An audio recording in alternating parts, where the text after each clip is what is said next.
You've certainly gotten a lot of people's attention, but a lot of your colleagues just don't know what to make of you. There was a time that you liked Kevin McCarthy, then you didn't, that you liked and supported, Steve Scalise, and then you didn't. Right now you say you're with Mike Johnson. That's great, but they don't trust you. In fact, there's this Washington Post story that says, how do you talk to a narcissist? A lot of people feel that you're a narcissist. It's all about Nancy Mace. What do you say? Politics sure is an ugly business, isn't it, Neil? And when you are on the rise, people are going to attack you no matter what. And I didn't read the Washington Post article. I quite frankly don't care what the Washington Post thinks about me. I care about what my constituents in my state and the people across this country that I'm trying to support, I care what they think. I don't serve Washington. I don't just serve Washington Post. I serve the people of South Carolina, and that's where we're going to keep it. If you thought it was only Republican men that are beefing with each other in Congress, you haven't been paying attention to the building opposition to Representative Nancy Mace.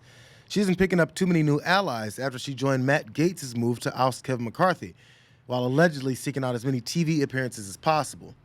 And speaking of McCarthy, what is the status of that simmering fight? You know, what is it, Congressman, between you and Kevin McCarthy? Right now he says you deserve to lose your re-election bid.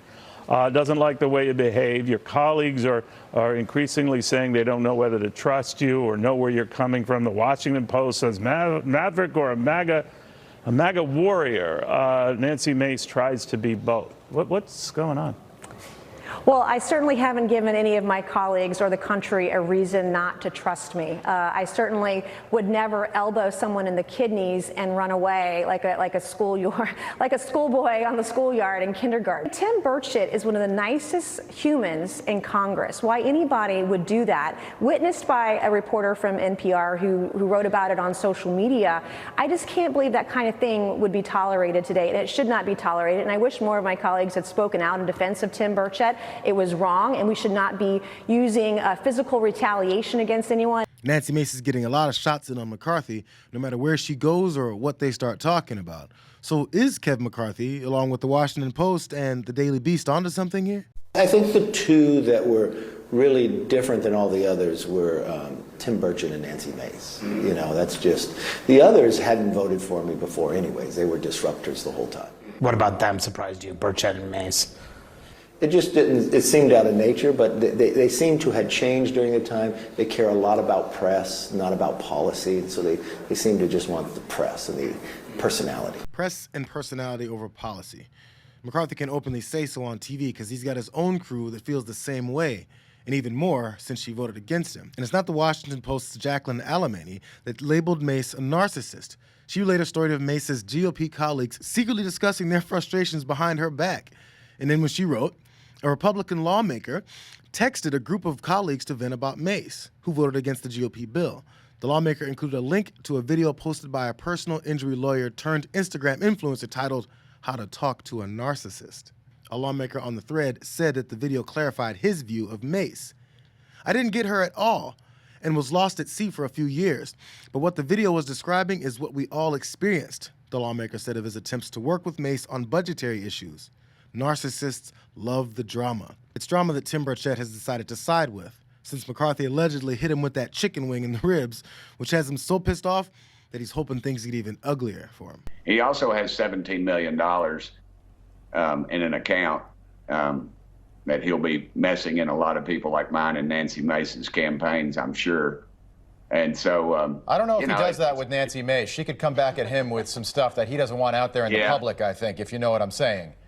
Yeah, she's already told me. She said, I hope he does that with me, and she'll take care of him. Ever since McCarthy went through about 15 rounds of voting to finally get that speaker's gavel, I've been saying that the anger and drama that's brewing behind the scenes would start spilling into the public.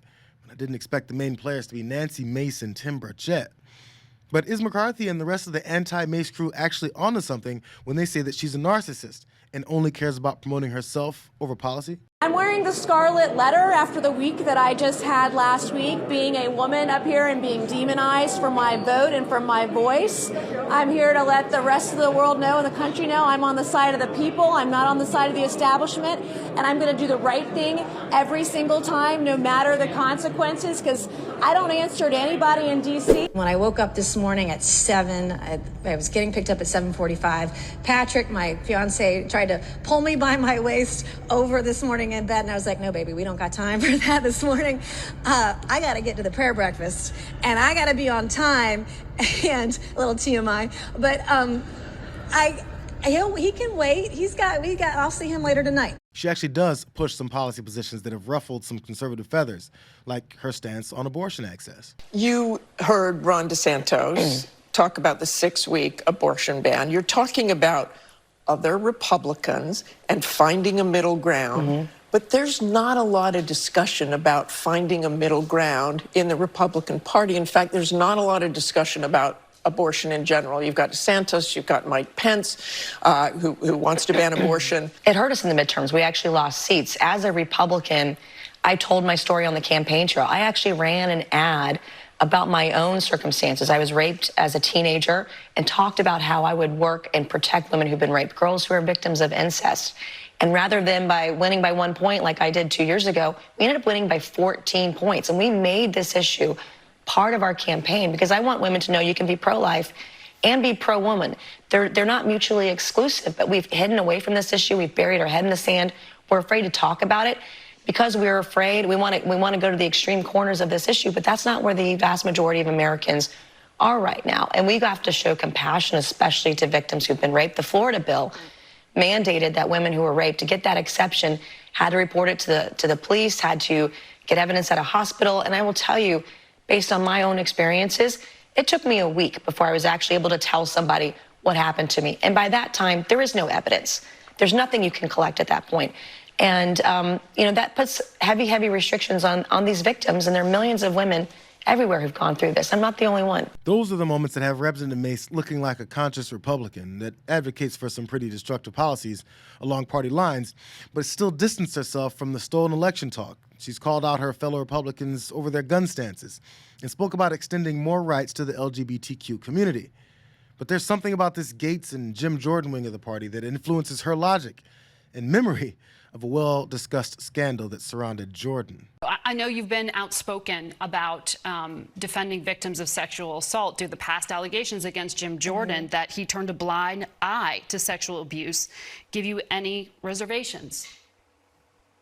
I'm not familiar or aware with that. He's not indicted on anything that I'm aware of, and so I don't know anything and can't speak to that. But I will say that I have been, as you said, Margaret, I don't know anything, and I don't know anything about that. What I do know is that I've been a very strong voice for women. I've talked to Jim Jordan and Steve Scalise about that. I've been a very strong advocate for rape victims. As you mentioned earlier, the Judiciary Committee, with him as chairman, recently passed a rape kit bill that Barbara Lee and I are working on. And those are the facts and the data that I have to work with, and I've had a very positive experience with him in that regard.